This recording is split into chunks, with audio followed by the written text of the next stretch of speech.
Hello, and welcome to part two of our vineyard tour. I hope you enjoyed the first episode. This one, I think, may be slightly shorter, but we'll see how we go.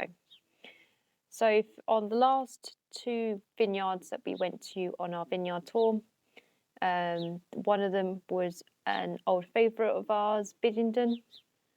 I won't go into too much detail of that, as I have already done it in a previous video.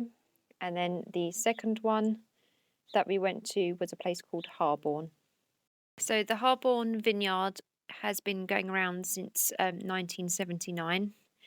It's a small family-owned vineyard, using just traditional methods and not using any pesticides or any sort of intervention. And it is always looking after the environment as well. So as well as as I said before, there is no insecticides or fertilizers used.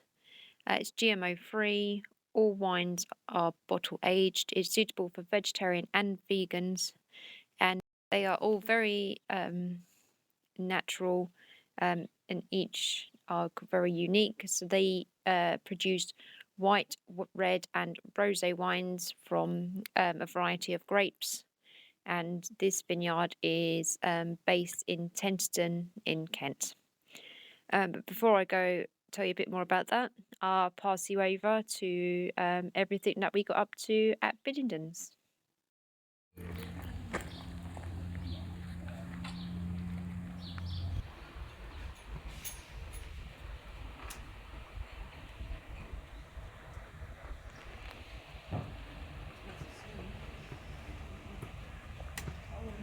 About Biddington for 30 minutes in the video I did about Biddington and said about it.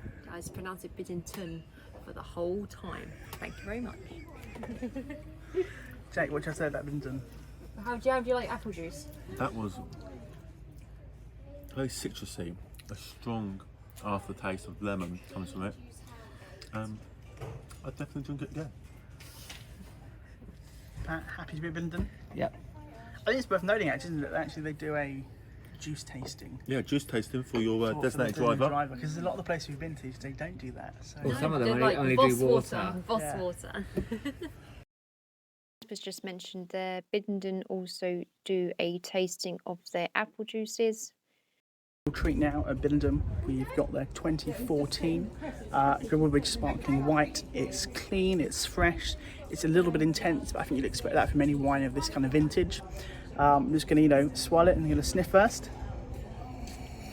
It's got that kind of heady citrus on the bouquet. I'm going to give it a little taste now.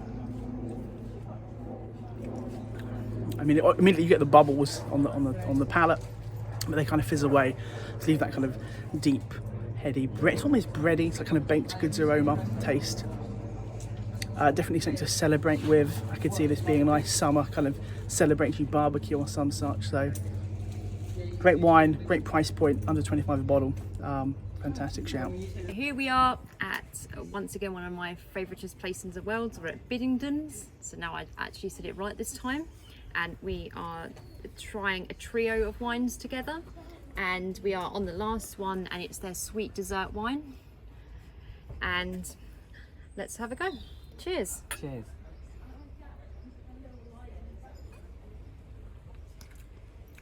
Oh, that's so Moorish.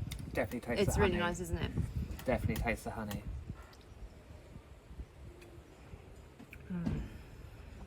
That's nice. Perhaps I might have to go in and ask for another glass of that, like a proper glass of that. Maybe too sweet though. What were the tasting notes you've got on the wine? For this one, it is aromas of honey. Obviously, honey is like the big, powerful taste behind that, and background flavours of lychee.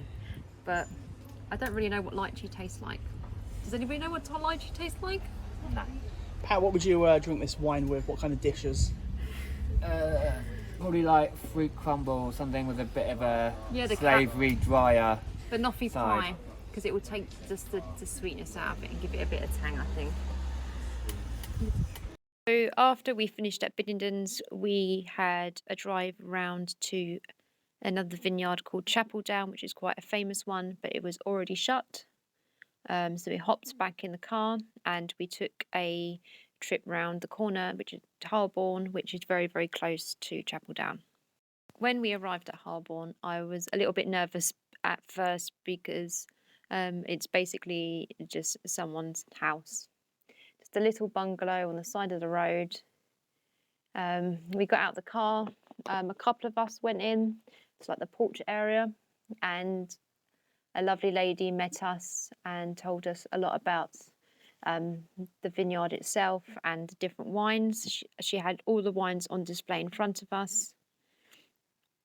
Some of the wines were bottled differently, and then some hopefully we also gave across our email addresses, so when they have a rosé available they should email us.